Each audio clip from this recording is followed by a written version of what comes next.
인도 우리의 승리 교재와 함께 또 함께 하나님 말씀 나누도록 하겠습니다. 네, 교재 앞부분에 보면 그 불량배에게 쫓기는 한 청년의 이야기가 나옵니다. 그래서 지금은 잘 없는데 옛날에 공중전화 박스가 있었잖아요. 공중전화 박스에 딱 숨었어요. 그리고 이제 막 문을 걸어 잠그고 아버지에게 전화하는 거예요. 지금 막 불량배들이 쫓아온다고, 막 많은 사람들이 막 나를 막 해하려고 쫓아온다고 하는데 아버지가 잠깐 기다려 그러더니 갑자기 헬기 소리가 막 투투투투 나는 거예요. 막 아버지가 무장을 하고 나타나는데 이 특수부대신지 람보신지 아무튼 아들이 그 아버지가 이제 나타나는 헬기 타고 자기 부하들과 함께 총을 들고 나타나는 아버지를 보면서 이 청년이 이 아들이 두려워 떨겠습니까? 아니면 당당하겠습니까? 이게 막 불량배들이 밖에서 막 이제 막 문을 흔드니까 두려운 건 사실이잖아요. 겁이 나는 건. 네. 아, 마스크 하고 할까요? 마스크요? 아, 네. 그래서 그 겁이 나는 상황은 사실이지만 아버지가 자기를 구하러 온다는 그것 때문에 사실 겁이 나는 상황은 맞지만 당당할 수 있습니다. 기다려. 괜찮아. 떨리긴 하지만 아버지가 이제 자기를 구하러 왔잖아요. 그러니까 자기는 연약해도 그 아버지가 너무 강하시고 담대하면 전혀 이 떨리는 상황은 맞지만 불안해하지 않을 수 있다라는 거죠. 하나님 우리 아버지가 강하신 분이십니다. 할렐루야. 우리가 어떤 위기나 어떤 두려움 가운데 있을지라도 크고 강하신 하나님 아버지가 우리를 반드시 인도해 주실 거고 그것이 우리의 또한 승리가 될 것입니다. 할렐루야. 우리 오늘 읽었던 신명기 1장 30절 31절 말씀 보면 너희보다 먼저 가시는 너희의 하나님 여호와께서 애굽에서 너희를 위하여 너희 목전에서 모든 일을 행하신 것 같이 이제도 너희를 위하여 싸우실 것이며, 그러니까 하나님이 애굽에서 10가지 재앙으로 싸우셨던 것처럼 하나님이 너희를 위하여 싸우실 것이며 라고 모세가 이야기하면서 광야에서도 너희가 당하였거니와 사람이 자기의 아들을 아는 것 같이 너희 하나님 여호와께서 너희가 걸어온 길에서 너희를 아느사 이곳까지 이르게 하셨느니라 하나. 여러분 신명기의 상황이 어떤 상황입니까? 신명기는 40년의 광야의 삶이 끝나고 이제 가나안 땅에 들어가기 위해서 준비하고 있는 상황인데 이때 하나님이 뭐라고 말씀하시냐면 너희를 40년 동안 이렇게 이끌어왔다. 그리고 너희를 아느사 여기까지 이끌어왔다. 출애굽기 19장 4절에 보면 그 시내산에 딱 도착했을 때 하나님이 이제 십계명을 주고 율법을 주기 전에 어떤 말씀을 하시냐면 너희를 업어서 내가 여기까지 너희를 인도했다. 신명기 1장에서는 40년이 지나고 나서 이제 가나안 땅 들어가려고 하는데 너희를 안고 여기까지 인도했다. 때로는 업어서 인도하셨고 안아서 인도하셨다고 부모님이 마치 아이를 안고 길을 갔던 것처럼 하나님이 우리를 안아주셨다. 때로는 우리를 업고 애굽에서 우리를 인도하셔서 여기까지 인도했다라고 표현하고 있습니다. 여러분 하나님이 안아주셔서 업어주셔서 40년간을 지낼 수 있었습니다. 우리의 삶도 마찬가지입니다. 우리가 걸어가고 있는 것 같고 우리가 살아가고 있는 것 같지만 사실은 하나님이 안아주시고 하나님이 지켜주셔서 여기까지 우리가 걸어온 것입니다. 할렐루야. 그래서 신명기 1장 33절 말씀 그 뒤에 말씀 보면 33절에 보면 그는 너희보다 먼저 그 길을 가시며 장막 칠 곳을 찾으시고 밤에는 불로 낮에는 구름으로 너희가 갈 길을 지시하신 자이시니라. 33절 보면 너희보다 먼저 가서 어디에 장막을 쳐야 되는지 어디에 텐트를 쳐야 되는지 그리고 밤이면 불기둥으로 낮에는 구름기둥으로 하나님이 인도해 오셨다는 것입니다. 광야에서 40년 동안 살았던 이스라엘 백성들의 모습을 생각해 보십시오. 어디다 장막을 쳐야 되는지, 그리고 장막을 치고 머물면 1년을 머물러야 되는지 2년을 머물러야 되는지, 저희도 이제 뭐 이사를 가게 되면 여기서 계속 살아야 되는지 또 이사를 가야 되는지 모르잖아요, 앞길을 잘. 그런데 40년 동안 아무것도 없는 광야에 살았던 이스라엘 백성들은 더 그랬습니다. 어디로 가야 되는 건지 또 머물면 얼마큼 머물러야 되는지 이 모든 과정을 하나님이 친히 인도해 주셨습니다. 그래서 이스라엘 백성들이 행진할 때 뭐가 먼저 가냐면 법궤가 먼저 출발을 하는 거예요. 아, 그러면 하나님이 우리보다 앞서 가신다. 사실은 하나님 먼저 가셔서 다 찾아 놓으셨어요. 어디에 장막을 쳐야 되는지 다 찾아 놓으셨습니다. 그러면 제사장들과 법궤가 앞으로 쭉 가는 거 보면 아, 하나님이 우리의 삶을 인도해 가시는구나 이렇게 생각할 수 있었고, 또 성막이 이제 딱 법궤가 머물고 이제 그곳에 성막을 딱 치게 되면 거기에 중심으로 이제는 텐트를 장막을 치기 시작합니다. 세 지파씩 모여서 이렇게 장막을 치기 시작하는데, 그러면 아, 우리 삶의 중심에 하나님이 계시는구나 이거를 40년 동안 깨닫는 것입니다. 우리의 삶은 이렇게 섬세하게 인도하시는 거예요.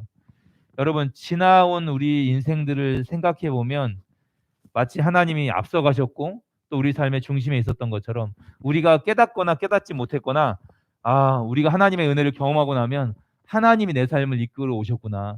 우리가 몇 살에 예수님을 만나든 상관없이 하나님이 내 삶을 이끌어 오셨구나라는 것을 깨닫게 되는 것입니다. 자, 하나님의 인도하심을 받으려면 그러면 구체적으로 어떻게 해야 되는지 몇 가지 말씀을 함께 살펴보겠는데요. 우리 시편 말씀 먼저 한번 보겠습니다. 시편 37편 5절 6절, 구약 828페이지입니다. 시편 37편 5절 6절 말씀 함께 한번 읽어보도록 하겠습니다. 시편 37편 5절 6절 말씀입니다. 같이 한번 읽겠습니다. 시작. 내 길을 여호와께 맡기라. 내 의를 빛같이 나타내시며 내 공의를 정오의 빛같이 하시리로다. 아멘. 5절 말씀 보면 내 길을 누구에게 맡기라? 여호와께 맡기라. 그리고 그를 의지하면, 하나님을 의지하면 하나님이 이루신다고 우리에게 약속해 주셨습니다. 여러분, 하나님의 인도하심을 받으려면 5절 말씀을 읽었던 것처럼 여호와께 맡기고 또 여호와께 의지하고 그러면 하나님이 이루시는 것들을 경험할 수 있습니다. 이렇게 인도함을 받기 위해서 우리가 해야 될 몇 가지가 있는데 몇 가지를 한번 살펴보겠습니다. 우리 교회학교 친구들도 다 같이 한번 따라해 볼까요? 하나님을, 첫 번째, 하나님을 분명히 알아야 합니다. 첫 번째 뭐라고요? 누구를? 하나님을 분명히 알아야 합니다. 두 번째, 하나님께 맡기고 의지하라. 하나님께 맡기고 의지하라. 세 번째, 평안이 올 때까지 기도하라.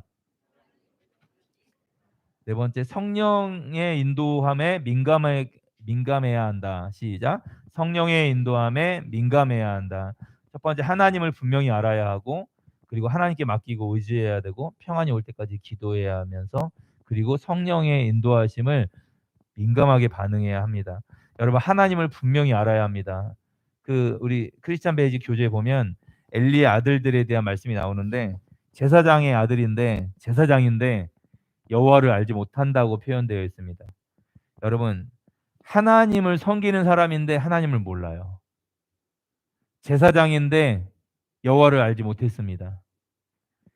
여러분, 지금 시대에도 어쩌면 교회는 다니는데 신앙생활을 하는데 내가 믿고 있는 하나님이 누군지를 잘 모를 수 있습니다.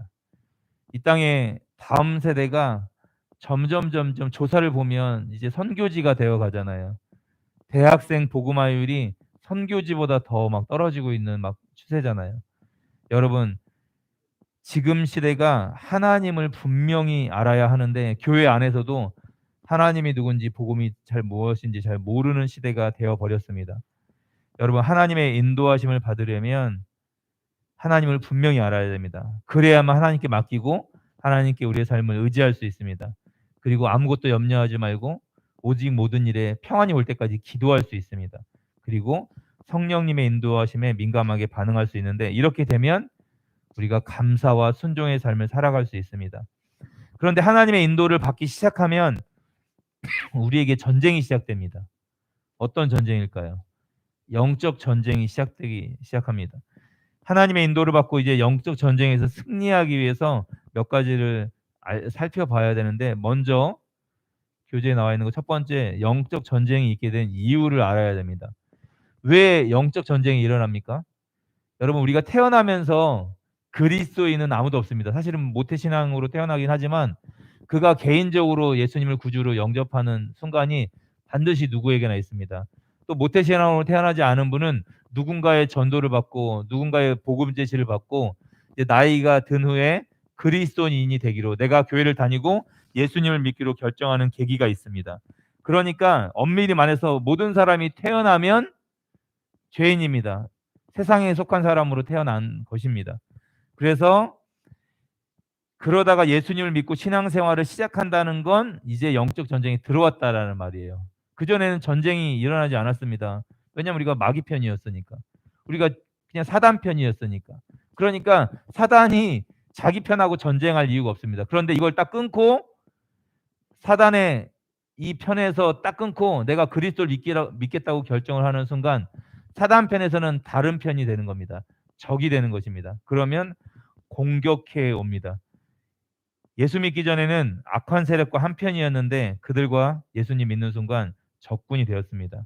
그러면 사탄은 가만히 두지 않습니다. 계속 적극적으로 우리 영적 전쟁으로 우리를 몰아갑니다. 요한복음 15장 18절에 19절, 신약 175페이지인데요. 앞에 화면에도 있으니까요. 같이 한번 읽어보겠습니다. 찾을 분들은 요한복음 15장 18절 19절 말씀입니다. 우리 두 절인데요. 같이 한번 읽어보겠습니다. 시작. 세상이 너희를 미워하면 너희보다 먼저 나를 미워한 줄 알라. 너희가 세상에 속하였으면 세상이 자기의 것을 사랑할 것이나 너희는 세상에 속한 자가 아니요 도리어 내가 너희를 세상에서 택하였기 때문에 세상이 너희를 미워하느니라. 요한복음 15장 18절에 세상이 너희를 미워하면 너희보다 먼저 나를 미워한 줄을 알라. 그러니까 세상이 우리를 미워하면 이상하게 생각하지 마세요. 그러니까 뭐 예수님 전하고 복음을 전하면 세상이 싫어합니다. 미워합니다. 전쟁이니까요. 너희가 세상에 속하였으면 세상이 자기의 것을 사랑할 것이나 너희는 세상에 속한 자가 아니요 도리어 내가 너희를 세상에서 택하였기 때문에 세상이 너희를 미워하느니라.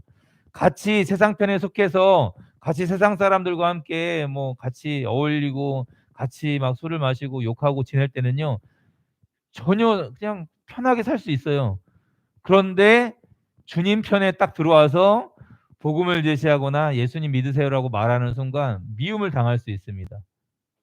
잘 지내던 친구 중에서 갑자기 예수님을 누가 믿으면 굉장히 어색해질 수 있다라는 것입니다. 그러니까 적이 될 수 있는 거죠. 갑자기 잘 먹던 술을 안 마시기 시작하고 갑자기 막 친구가 거룩하게 보이면 칭찬해 주고 막 격려해 주는 게 아니라 막 놀리기 시작하는 거예요. 막 이 말씀처럼 세상에 속하였지 않기 때문에 예수님이 우리를 택해서 우리가 하나님의 은혜로 들어오는 순간 세상에게 미움을 받을 수 있습니다. 그리고 영적 전쟁에 있게 된 이유를 먼저 알아야 되고, 두 번째는 영적 전쟁에서 승리하기 위해서는 사단의 전략을 간파하고 있어야 합니다. 우리의 싸움은 혈과 육의 싸움이 아닙니다. 그런데 사단은 계속 우리의 혈과 육을 공격을 합니다. 그러니까 어디에 우리를 공격하게 만드는지, 그러니까 우리의 감정을 건드리고 우리를 막 이렇게 혈과 육의 싸움으로 자꾸 반응하게 만듭니다. 그러니까 뭐 사람과의 관계나 이런 상황에서 혈과 육에 막 반응하게 만드는 거예요. 운전할 때도 그런 일들이 많이 일어나죠. 그러니까 이런 싸움에서 자꾸 실패하게 되는 거예요. 막 이 공격을 잘 모르면, 이 패턴을 잘 모르면. 그래서 에베소서 6장에는 이런 말씀이 써 있습니다. 에베소서 6장 찾지는 않겠습니다. 10절에서 12절 제가 읽어드리겠습니다. 끝으로 너희가 주 안에서와 그의 힘의 능력으로 강건하여지고 마귀의 관계를 능히 대적하기 위하여 하나님의 전신갑주를 입으라. 우리의 씨름은 혈과 육을 상대하는 것이 아니요, 그러니까 혈과 육의 싸움이 아니라고 합니다. 통치자들과 권세들과 이 세상의, 이 어둠의 세상 주관자들과 하늘에 있는 악의 영들을 상대합니다. 그러니까 어떤 사람과의 관계에서 뭐가 틀어지고 힘들면 그 싸움이 아니라는 거예요. 자녀 문제가 아니라는 겁니다. 자녀 때문에 막 우리 혈과 육이 막 나올 때 있잖아요. 그러면 그 싸움이 아니라는 거예요. 그렇게 만드는 영적인 세력이 있다는 것입니다. 그러니까 혈과 육의 싸움이 아니라 하나님의 전신갑주를 입고 통치자들과 권세들과 이 세상의 어둠 주관자들과 하늘에 있는 악한 영들을 대하여 예수 그리스도의 이름으로 선포하고 그들과 싸우는 것입니다. 이 사단의 전략을 정확하게 간파해야 합니다. 세 번째는 사명을 잃지 말아야 됩니다. 영적 전쟁에서 승리하기 위해서 첫 번째, 우리가 왜 영적 전쟁을 하게 되는지를 알아야 되고, 사단의 전략을 파악해야 되고, 세 번째는 우리의 사명을 잃지 말아야 됩니다. 구약 성경에 보면 다윗이라는 왕이 있는데 이 왕이 되기 전에 도망자였을 때 나발이라는 한 부자를 만나게 됩니다.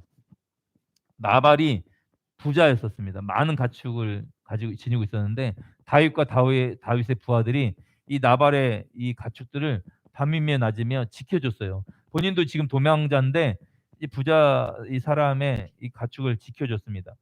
이런 공로가 있으니까 이제 그 양털 깎는 시기에 요 시기는 많은 사람들을 초청해서 음식을 나누는 풍습이 있었습니다. 그래서 나발도 자기가 왕인 것처럼 막 큰 잔치를 막 벌였습니다. 그래서 다윗의 일행이 이제 뭐 도망자의 신세였으니까 먹을 게 풍족하진 않았잖아요. 이게 누가 이제 공급해 주면 먹고 막 그랬었는데 다윗이 자기가 이제 지켜준 것도 있고 선의를 베풀어 줬으니까 나발에게 일행을 좀 자기 부하들과 자기를 좀 먹여달라고 정중히 청했습니다. 근데 나발이 들어줬을까요? 거절했을까요? 거절했습니다. 무참하게 거절했습니다. 화가 난 다윗이 부하들을 이끌고 나발을 죽이려고 출발했는데 이때 나발의 아내였던 지혜로운 아비가일이 다윗을 말리러 막 먹을 것과 함께 다윗이 이제 오는 걸 이야기를 듣고 딱 찾아갔습니다. 요리를 급하게 해갖고. 그리고 나서 화가 난 다윗에게 당신은 사명을 잃지 말아야 된다. 그러면서 자기가 직접 죽이지 말라라고 이렇게 말을 했습니다. 이때 아비가일의 말을 듣고 다윗이 이제 그 나발을 죽이는 일을 멈췄습니다. 근데 이 소식을 들은 나발이 열흘 있다가 마음이 막 그냥 돌같이 막 굳어지는 열흘 있다가 죽었어요. 하나님이 해결하신 거죠. 자, 사무엘상 25장 31절 PPT에는 준비되어 있지 않은데요. 사무엘상 25장 31절 말씀 보면 내 주께서 무죄한 피를 흘리셨다든지 내 주께서 친히 보복하셨다든지 함으로 말미암아 슬퍼하실 것도 없고 내 주의 마음에 걸리는 것도 없으시리니 다만 여호와께서 내 주를 후대하실 때 원하건대 내 주의 여종을 생각하소서 하니라. 아비가일 이런 말을 했습니다. 그리고 다윗이 나중에 뭐라고 하나님께 감사하냐면 자기가 원수 갚지 않아도 하나님이 해결해 주는 것에 대해서 자기가 무고한 피를 흘리지 않은 것에 대해서 감사하면서 아비가일을 자기의 부인으로 맞아들이게 됩니다. 여러분, 자기의 사명이 있었는데 이 사사로운 감정에 이 혈과 육의 싸움에 연루되지 않고 이 지혜로운 여자가 나타나서 멈췄기 때문에 다윗이 그냥 그런 살인을 직접 하지 않았던 것입니다. 여러분, 하나님의 인도를 받고 영적 전쟁에서 승리하기 위해서 자기의 사명이 무엇인지를 알면 이런 사사로운 싸움에 연연하지 않게 됩니다. 그냥 하나님이 해결해 주시는 것들을 경험하게 되는 것입니다. 네 번째, 정말 중요한 건데 같이 한번 따라할까요? 끝까지 순종해야 한다. 영적 전쟁에서 승리하기 위해서는요, 끝까지 순종해야 합니다. 여호수아 6장 20절 21절 제가 한번 읽어드리겠습니다. 앞에 화면에도 있습니다. 구약 327페이지입니다. 이에 백성은 외치고 제사장들은 나팔을 불매 백성이 나팔 소리를 들을 때 크게 소리질러 외치니 성벽이 무너져 내리는지라. 백성이 각기 앞으로 나와 그 성에 들어가서 성을 점령하고 그 성 안에 있는 모든 것을 온전히 바치되 남녀노소와 소와 양과 나귀를 칼날로 멸하니라. 지금 여리고성을 점령하는 장면인데 6장에 이스라엘 백성들이 여리고를 돌 때 6일 동안 하루에 한 바퀴씩 돌았습니다. 그리고 마지막 7일째 되는 날 7바퀴를 돌고 소리를 외칠 때까지 전혀 여리고성이 무너질 조짐이 보이지 않았습니다. 총 13바퀴를 돌았는데 12바퀴 돌 때까지 아무런 무너질 조짐이 보이지 않았습니다. 그런데 끝까지 순종하고 13바퀴를 돌고 하나님이 말씀하신 대로 그대로 순종하고 나서 끝까지 순종하고 나서 양각 나팔을 불며 소리를 질렀을 때 여리고 성이 무너져 내렸습니다. 아주 견고한 성이었지만 금성철벽이라는 말이 있잖아요. 금성철벽이었는데 아주 견고한 성인데 마지막까지 순종할 때 무너지고 순종할 수 있었습니다. 열왕기하 5장 14절에도 나아만 장군이 이 나병에서 낫는 장면이 나옵니다. 나아만이 이에 내려가서 하나님의 사람의 말대로 요단강에 7번 몸을 잠그니 그의 살이 어린아이의 살같이 회복되니 깨끗하게 되었더라. 요단강에 6번 몸을 담글 때까지 전혀 몸의 변화가 일어나지 않았는데 7번 담그라는 이 말에 끝까지 순종했더니 아이의 살같이 나아만 장군이 회복되었습니다. 여러분, 마지막까지 끝까지 순종하면 승리할 수 있습니다. 주님이 말씀하신 것에 하나님의 말씀에 끝까지 순종해야 하는 것입니다. 그러면 이 하나님의 인도를 받고 우리가 이제 승리하기 위해서 몇 가지 내용이 있는데 요거를 한번 붙들도록 하겠습니다. 첫 번째 같이 한번 따라할 거예요. 하나님의 약속은 확실하다. 자, 승리하기 위한 세 가지 요소입니다. 두 번째, 온유함이 결국은 승리의 비결이다. 세 번째, 이김의 말씀들을 붙들자. 이제 우리가 승리하기 위해서는 몇 가지 지침이 있는데, 첫 번째, 하나님의 약속은 확실하다는 이 믿음, 요걸 가지고 계셔야 됩니다. 그리고 온유함, 다른 게 아니라 온유함이 승리의 비결이다. 세 번째, 우리가 이미 이겼다고 약속해 주신 이김의 약속들을, 말씀들을 붙들자. 이 말씀들이 이 교재에 나와 있습니다. 우리 함께 고린도전서 10장 13절 말씀 읽어보겠는데요. 신약 275페이지입니다. 신약 275페이지고 앞에 화면에도 준비되어 있습니다. 고린도전서 10장 13절 말씀입니다. 다 같이 한번 읽어보도록 하겠습니다. 시작. 사람이 다섯순단 시험 받기는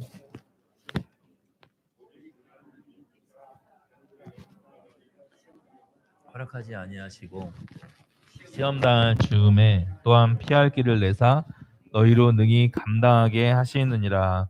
아멘. 사람이 감당할 시험 밖에는 너희가 당한 것이 없나니 오직 하나님은 미쁘사 너희가 감당하지 못할 시험 당함을 허락하지 아니하시고 시험 당할 즈음에 또한 피할 길을 내사 너희로 능히 감당하게 하시느니라. 그리스도인에게 이 고난의 시간들이, 이 시험이 우리에게 다가올 때, 때로는 내가 너무 힘들어서 감당할 수 없을 것 같은 이런 위기들이 다가올 때 우리가 고통스러울 때가 너무 많습니다. 너무 힘든 게 사실입니다. 그런데 하나님이 피할 길을 주신다고 했습니다. 감당할 만한 시험을 주신다는 거예요. 때로는 야, 너무 큰 시험 아닌가? 너무 고통스러운 일이 아닌가? 우리가 어떤 분들의 간증을 들으면 진짜 고통 속에서 살아왔는데 지나고 나면 그래서 그 사람이 그렇게 세워진 거예요. 보면. 그리고 감당할 만한 힘을 하나님이 주시더라고요. 되돌아보면 너무 힘든 시간인데 꼭 필요한 시간일 수 있습니다. 제가 그 이면수 목사님 간증을 한번 추천드렸는데 제가 오늘 전체 교인방에 한번 그 내용을 한번 올려드리도록 하겠습니다. 새롭게 하소서에서 간증을 하셨는데 북한에 949일 동안 억류가 되셨습니다. 북한을 캐나다 시민권자니까 캐나다에서 목회를 하셨는데 그 전에 150번을 들어가셨대요. 그리고 목사님이 말하시는데 북한에 도운 게 수백억이래요. 이렇게 선의를 베풀었는데 어느 날 다른 것 때문에 잡히신 게 아니라 절대 찍지 말라고 했는데 집회하시다가 이제 북한의 실상을 막 보여줄 수 있잖아요. 영상으로. 근데 그 자리에 계신 분이, 장로님 한 분이 그걸 찍으신 거예요. 그래서 올리셨나 봐요. 인터넷에. 그것 때문에 잡히신 거예요. 그런데 그 949일을 잡혔는데 간증 들어보시면 알겠지만 진짜 너무 비참합니다. 이렇게 노동을 시키는 거나 그 음식을 주는 거나. 그런데 그 간증 끝부분에 참 놀라운 게 이 이면수 목사를 조사하기 위해서 북한에 있는 그 감옥에 있는 사람들이 뭘 했는 줄 아세요? 캐나다 토론토 한인교회에 계셨었어요. 그 한인교회 설교를 5년치를 다 출력을 해서 뭐라고 설교했는지를 다 읽어본 거예요. 북한에. 얘는 조사를 해야 되니까. 그러니까는 그 북한에 있는 간수가 하나님 말씀을 어떻게 듣습니까? 그런데 김현수 목사가 어떤 사상이 있는지를 검사하기 위해서 5년 동안 말씀을 다 들은 거예요. 인터넷에서 듣고 출력을 해서 다 들었대요. 그러고 나니까 만났더니 이분에게 뭐가 생겨요? 신앙이 생긴 거예요. 그러니까 나중에 거기서 3년 가까이 그 감옥에 계셨는데 나중에는 상담하러 오고 우리 아이가 지금 중학생인데 아빠랑 대화를 하지 않는다. 그래서 거기도 중2병이 있나 봐요. 이면수 목사님이 이렇게 저렇게 해라 그랬더니 다음에 갖고 얼굴이 막 환해진 거예요. 간수가 아들하고 막 회복됐다고 막 그래갖고 막 이런 간증들을 하는 거예요. 그러니까 이 얘기를 들으면서 여러분 우리가 많이 기도했고 949일 동안 억류되셨는데 그리고 억울하게 정말 좋은 일 북한에게 계속 베풀고 뭐 지어주고 그 사우나 2,000명 할 목욕탕을 지어달라고 그것도 지어줬다고 하더라고요. 남탕 1,000명, 여탕 1,000명 들어갈 수 있고 막 그런 것도 지어주고 했는데 사실 억울한 일을 당했잖아요. 처음 들어갔을 때 너무 억울하셨대요. 내가 이렇게 북한을 도와줬는데 내가 왜 잡히는지. 그리고 처음에 사형 선고를 받으셨거든요. 막 이게 앞이 캄캄하고 너무 억울했는데 하나님이 깨닫게 해주신 거예요. 자기 신앙이 그 말씀을 들으면서 참 공감이 됐습니다. 캐나다에서 목회하면서 수천 명 이제 목회를 하시니까 자기가 매너리즘에 빠지고 '이 상태는 안 되겠다.' 생각해서 원래는 수도원에 한 6개월 들어가려고 하셨대요. 아무도 없는 수도원에 들어가서 '하나님과 독대하는 시간을 좀 가져야겠다.'라고 했는데 하나님이 수도원이 아니라 북한에 그냥 깜빵으로 그냥 아주 하나님만 바라볼 수 있는 곳으로 딱 자기를 인도해 놓으셨는데 거기서 자기의 첫사랑이 회복되고 신앙이 회복됐다고 간증을 하시더라고요. 하나님 참 놀랍구나. 감당하지 못할 정도로 고통을 받으신 건 사실이에요. 손이 막 찢겨 나가고 그 노동하시면서. 그래서 음식을 계속 그 죽 같은 것만 먹으니까 이게 너무 감당할 수 없는 바퀴벌레와 쥐와 함께 그냥 거기 있는 그곳에서 그냥 사형을 당할 언제 당할지 모르는 막 이 무기징역을 받았던 이 목사님이 그런데 거기서 첫사랑을 다시 회복됐다고 하고 주님과의 교제가 다시 회복됐다고 하는데 자기에게 가장 좋은 곳이었다고 말씀하시는 거예요. 끝나고 나니까. 풀려나고 나니까. 여러분 하나님이 감당할 만한 시험을 주십니다. 하나님은 우리를 알고 계십니다. 할렐루야. 우리 빌립보서 2장 6절에서 10절 말씀인데요. 이거는 찾으셔서 같이 한번 신약 319페이지입니다.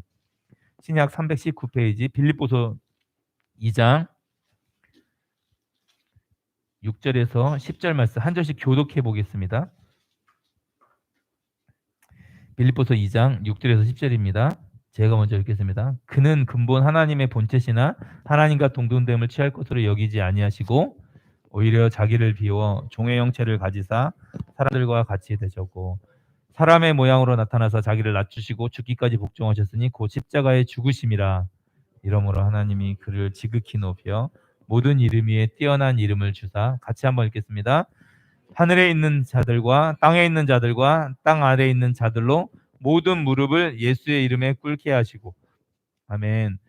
하나님과 동등됨으로 취할 것으로 여기지 아니하시고 예수님이 하나님의 본체시셨습니다. 하나님이셨어요.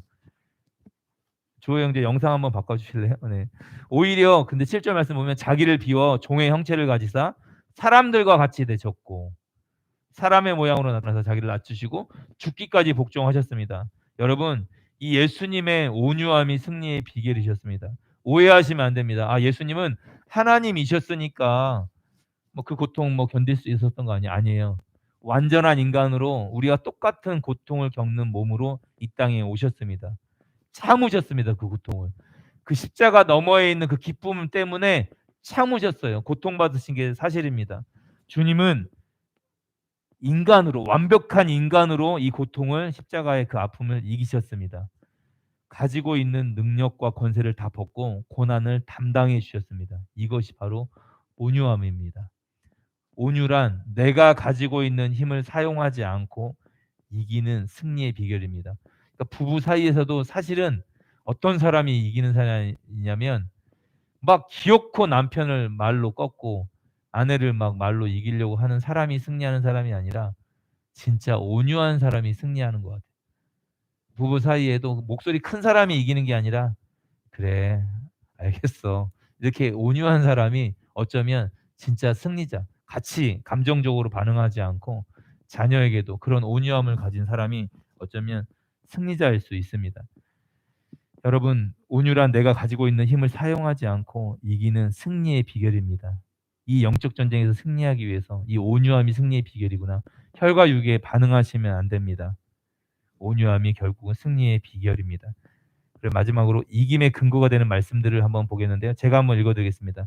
우리를 사랑하시는 사랑의 힘으로 우리가 이길 수 있습니다. 로마서 8장 37절 말씀 보면 그러나 이 모든 일에 우리를 사랑하시는 이로 말미암아 우리가 넉넉히 이기느니라. 로마서 8장은 뭐 성령장이라고 하기도 하고 승리장이라고 하기도 하는데 어떻게 승리할 수 있냐면 로마서 8장 37절에 그러나 이 모든 일에 우리를 사랑하시는 이로 말미암아 우리가 넉넉히 이기느니라. 그 수많은 초대교회의 고통이 오고 순교하는 상황이 오는데 넉넉히 이길 수 있는 근거는 우리를 사랑하시는 이로 말미암아 우리가 넉넉히 이길 수 있습니다. 이김의 근거가 우리에게 있지 않습니다. 우리를 사랑하시는 이 아들까지 십자가의 아들까지 내어주신 그 하나님의 사랑을 우리가 경험하면 우리가 넉넉히 승리할 수 있습니다. 어떤 상황에서도 우리가 이길 수 있는 것입니다.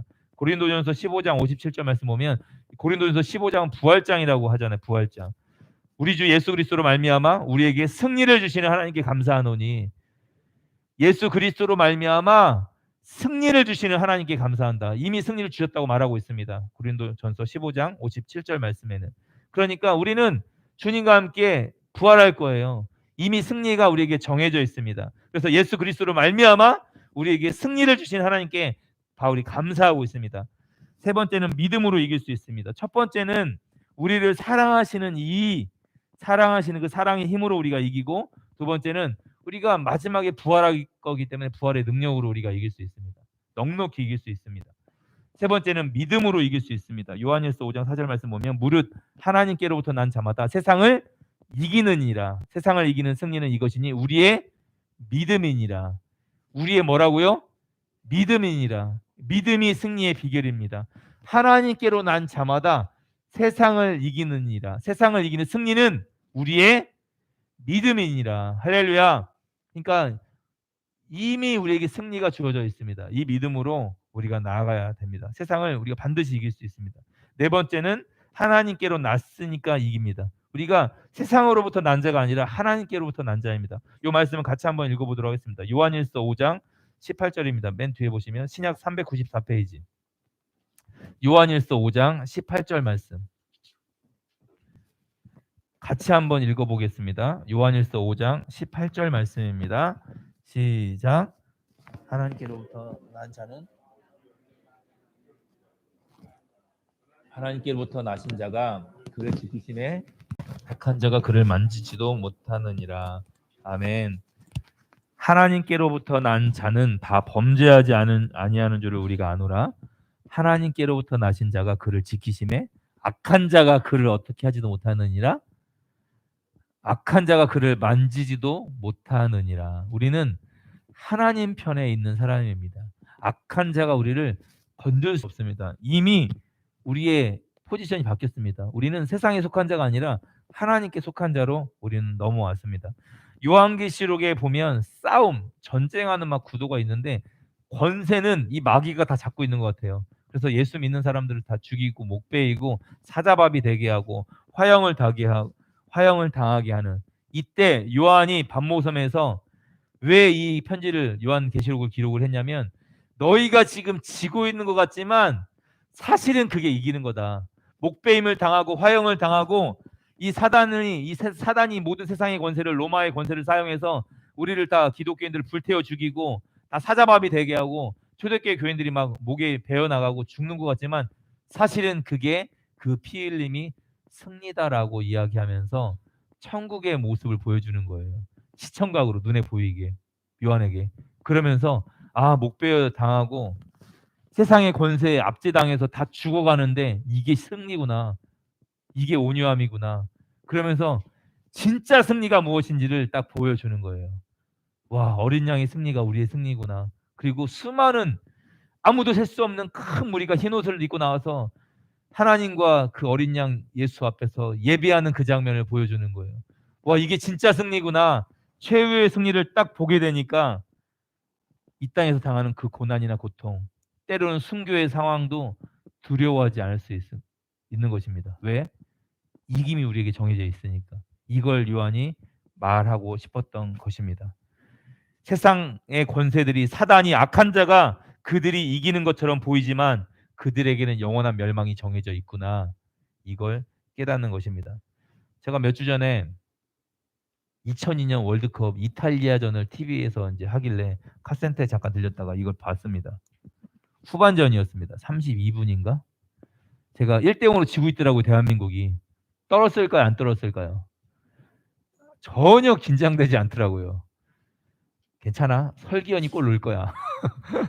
그리고 연장전 가서 그땐 골든골이 있었는데 안정환이 헤딩골로 저 최강 이탈리아를 이길 거야. 그때는 이탈리아 이긴다는 거 상상도 못했는데, 그런데 여러분 결과를 알고 나니까 제가 이렇게 당당하게 그걸 TV를 보고 1대0 지고 있지만 기다려. 40분 넘어가면 설기현이 한 골 넣을 거야. 너무 당당하게 보고 있더라고요. 그런데 제가 그거를 저도 공소를 운동장에서 그 2002년 이탈리아전을 공소를 운동장에서 봤거든요. 안양 공소를 운동장. 그때는 정말 진짜 막 심장이 터져나갈 만큼 막 조마조마했습니다. 막 난리도 아니었습니다. 왜요? 결과를 몰랐으니까 그때는. 여러분 그런데 결과를 알고 그걸 보니까 너무 편한 거예요. 여러분 우리의 우리의 결과가 정해져 있습니다. 우리에게 영원한 천국이 준비되어 있습니다. 할렐루야. 이 땅에서 우리가 때로는 고난이 상황이 있을 수 있고 우리의 마음이 너무 힘들 수가 있고 아무리 노력해도 해결되지 않는 상황들이 우리에게 다가올 수 있습니다. 그렇지만 우리의 결과는 영원한 승리입니다. 영원한 천국이 우리에게 준비되어 있습니다. 할렐루야.